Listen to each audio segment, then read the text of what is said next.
My fiancé texted, "Changed my mind, marrying your cousin instead. He has better prospects anyway." I replied, "Congratulations." Then I canceled our joint honeymoon booking and used the $18,000 refund for my solo trip to Bali. 4 days later, her father's lawyer was demanding I returned their family's money. Original post: I, 29 male, was supposed to get married next month. Notice the past tense there.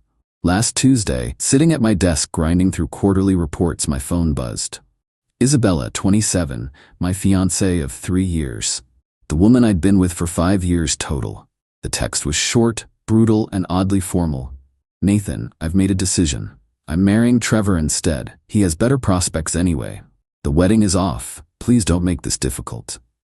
Trevor, my cousin. The same Trevor, 31M, who'd been coming to our Sunday dinners for the past year, complaining about being single. The same Trevor who just landed some hotshot finance job 3 months ago and wouldn't shut up about his signing bonus. I stared at my phone for maybe 2 minutes, then typed back, "Congratulations." That was it.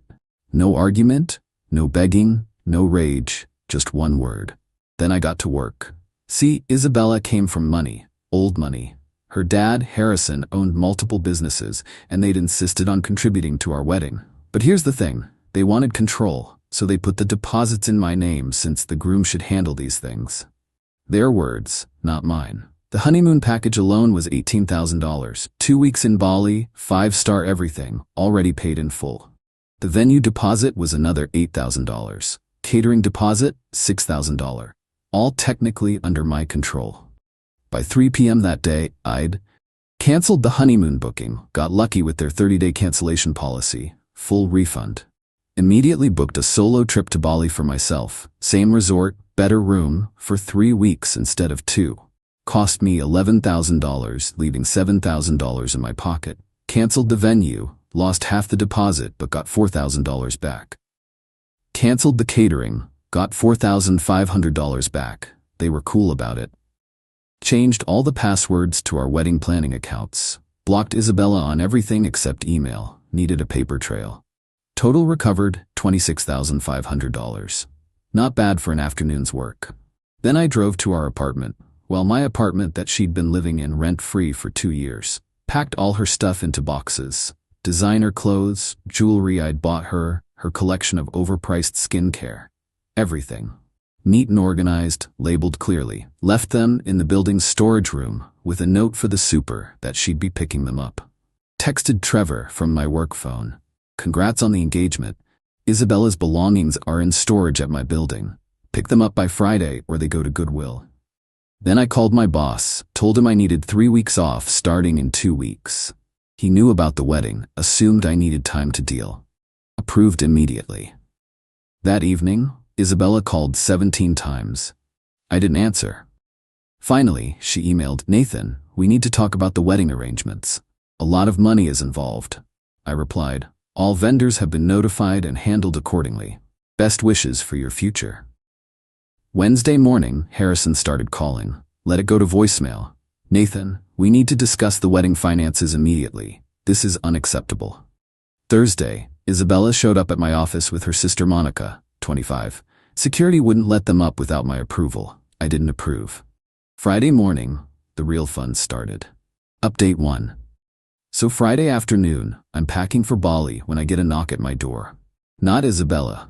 I'd already made it clear she wasn't welcome. It was a process server. Harrison had his lawyer send me a formal demand letter. The gist?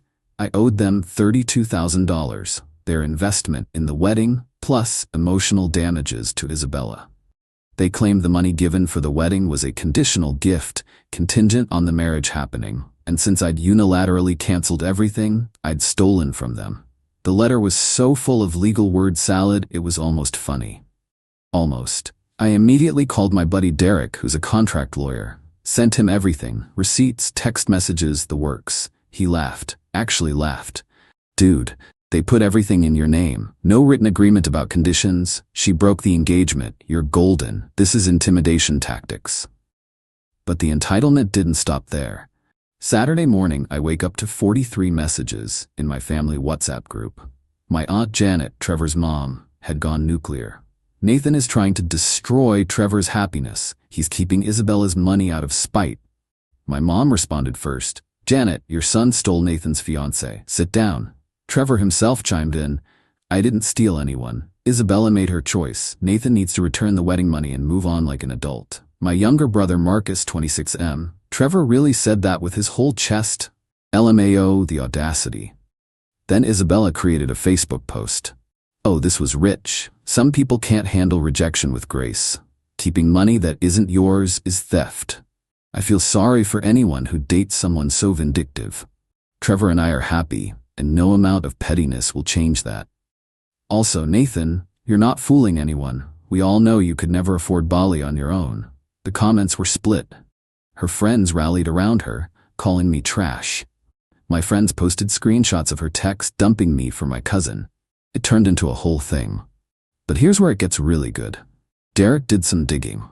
Turns out, when Harrison gave me those checks for the deposits, he had his assistant email me confirmation of gift for wedding expenses. The word gift appeared 17 times in various emails. No conditions mentioned anywhere. Derek was practically giddy. They screwed themselves trying to get tax write-offs. These are documented gifts, not loans. Then Sunday happened.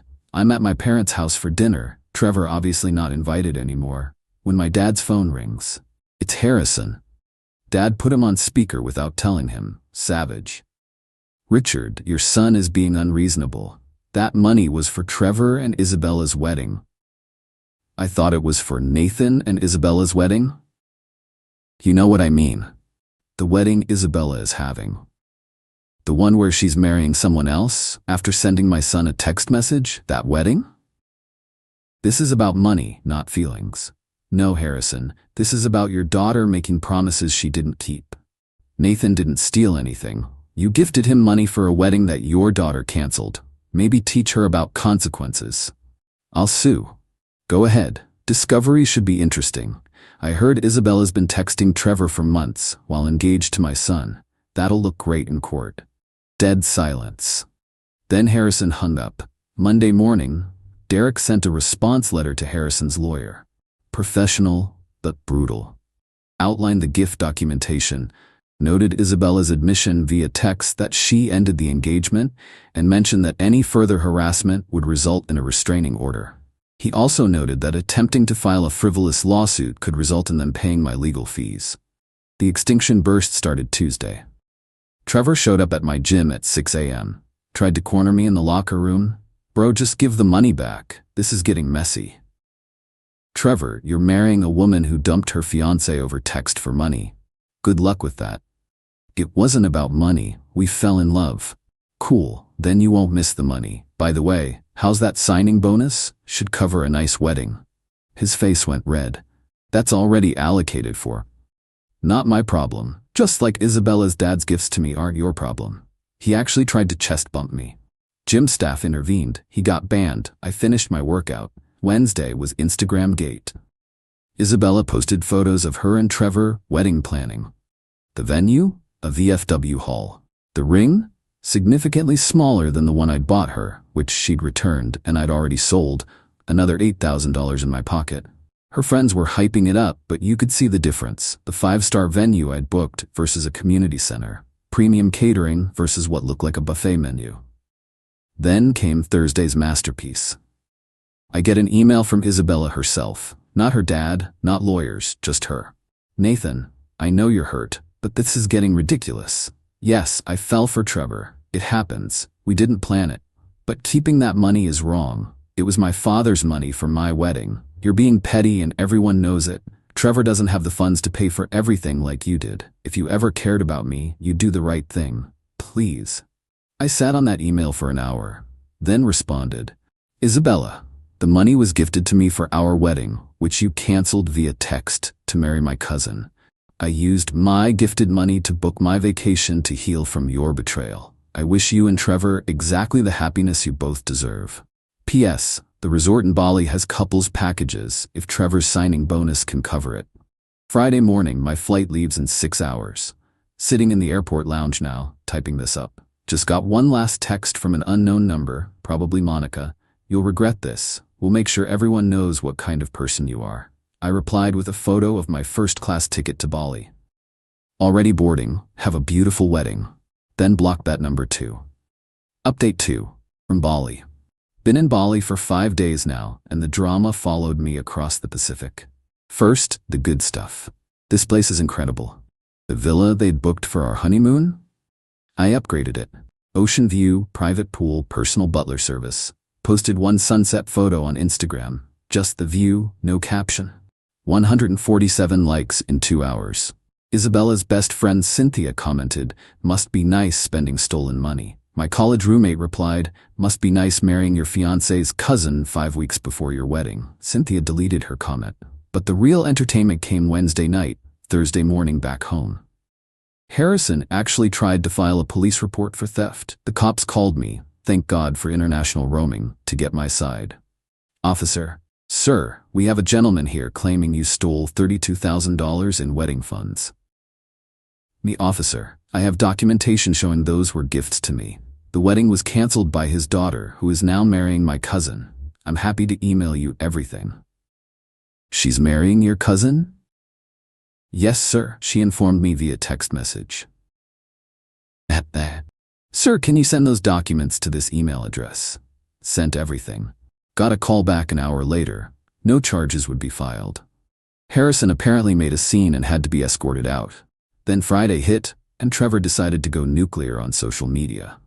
Posted this novel-length rant about how I was financially abusing Isabella and holding their future hostage. He actually used the phrase, "Nathan is showing his true colors, a man who would rather vacation alone than see his family happy." The comments did not go the way he expected. "Bro, you stole your cousin's fiancé and you're mad he won't pay for your wedding?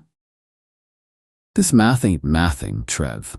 The lion, the witch, and the audacity of this bitch. Imagine being this entitled to money that isn't yours." My brother Marcus posted, "Reminder that Trevor still owes me $300 from 2 years ago, but sure, Nathan's the problem." Trevor deleted the post within 3 hours. Saturday was the Flying Monkeys assault. Isabella's entire friend group started a coordinated harassment campaign. Messages, comments, DMs all saying variations of, "You're ruining her special day," "Be the bigger person," "You obviously never loved her," "Small deck energy." I posted one response on my story. "Friendly reminder that I didn't end my engagement via text message to marry someone else's relative. Now, excuse me while I enjoy this absolutely fantastic snorkeling tour." The meltdown was immediate. Isabella herself broke her silence with a TikTok. She has like 3K followers, thinks she's an influencer. The video was her crying, explaining how I was weaponizing money and punishing her for following her heart.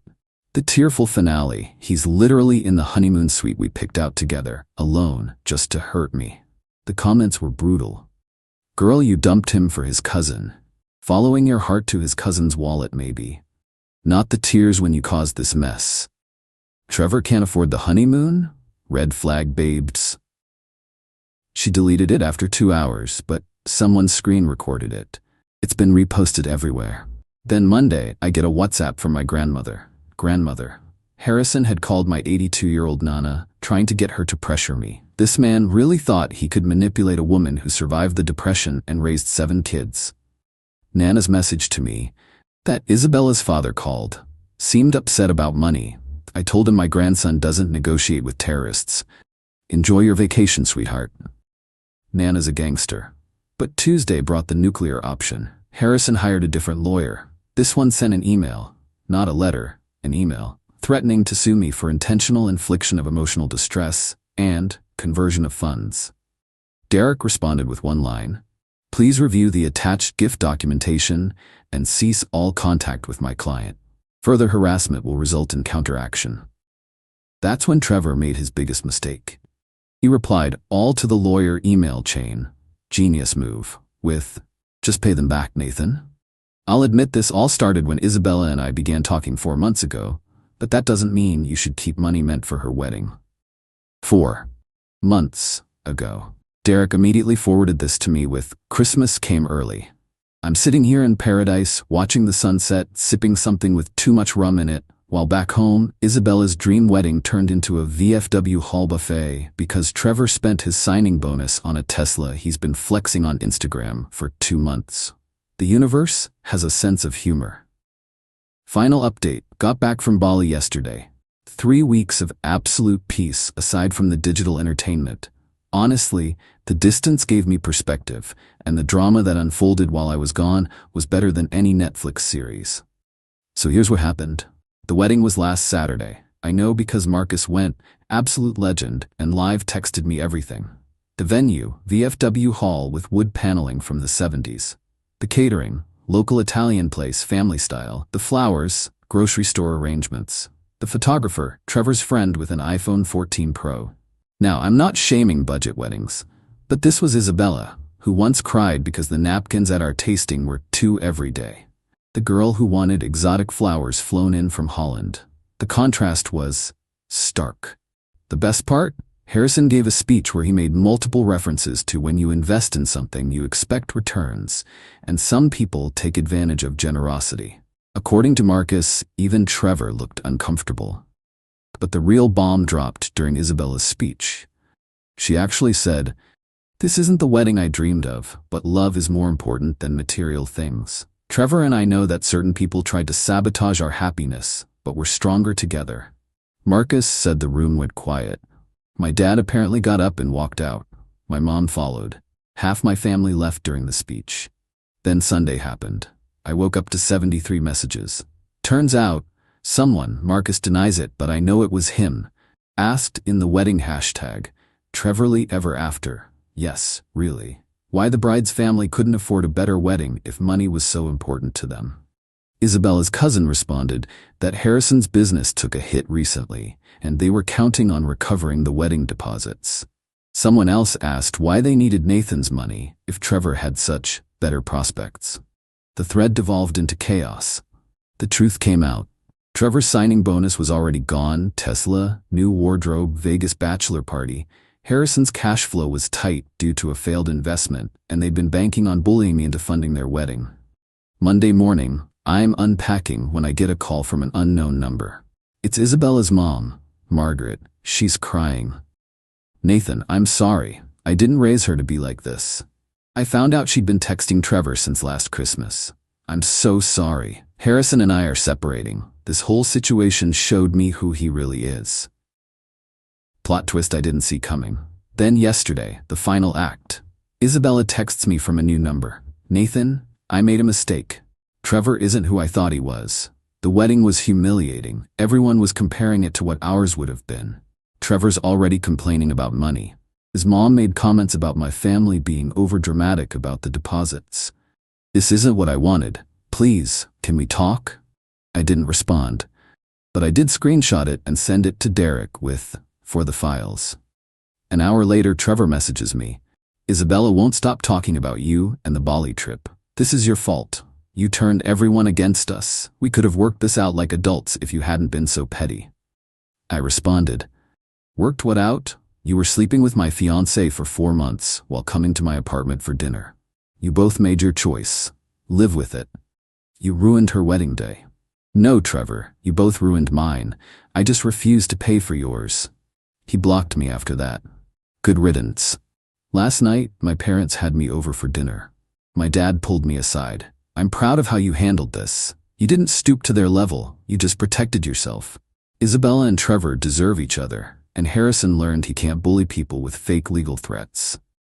This morning, I'm sitting in my apartment, coffee in hand, looking at the Bali photos. That's $7,000 left over after the trip. Put it toward a down payment on a new truck. The $8,000 from her engagement ring. Investment account. Isabella and Trevor are married now, stuck with each other, in debt from a wedding they couldn't afford, living with the knowledge that their entire families know they're cheaters who tried to steal money they weren't entitled to. Harrison's facing a divorce and his reputation in our social circle is shot. Turns out, when you try to shake down your daughter's ex for money that was legally gifted to him, people notice. Me? I had the best 3 weeks of my life. Swimming with manta rays, hiking volcanoes, eating incredible food, and not marrying someone who could throw away 5 years via text message. The best revenge? It wasn't even revenge. I just refused to fund their betrayal and took a vacation with my money. They created their own consequences. To everyone asking if I regret not being the bigger person, absolutely not. Being the bigger person doesn't mean being a doormat. It means handling things with dignity while still protecting yourself. I didn't seek revenge. I just stopped providing benefits to people who betrayed me. Isabella wanted Trevor because he had better prospects? Cool. Hope those prospects include paying for their own life instead of expecting me to subsidize it. Anyway, I'm done with this chapter. Got a date tomorrow with a woman from my book club who thinks the whole story is the most satisfying karma she's ever heard. Life goes on. And it goes on better without toxic, entitled people in it. Thanks for following along. I'm out. Edit. Since some asked, yes, all of this is legal where I live. Gifts are gifts, especially when documented as such. No, I don't feel bad. They felt entitled to money that wasn't theirs while betraying me. Play stupid games, win stupid prizes.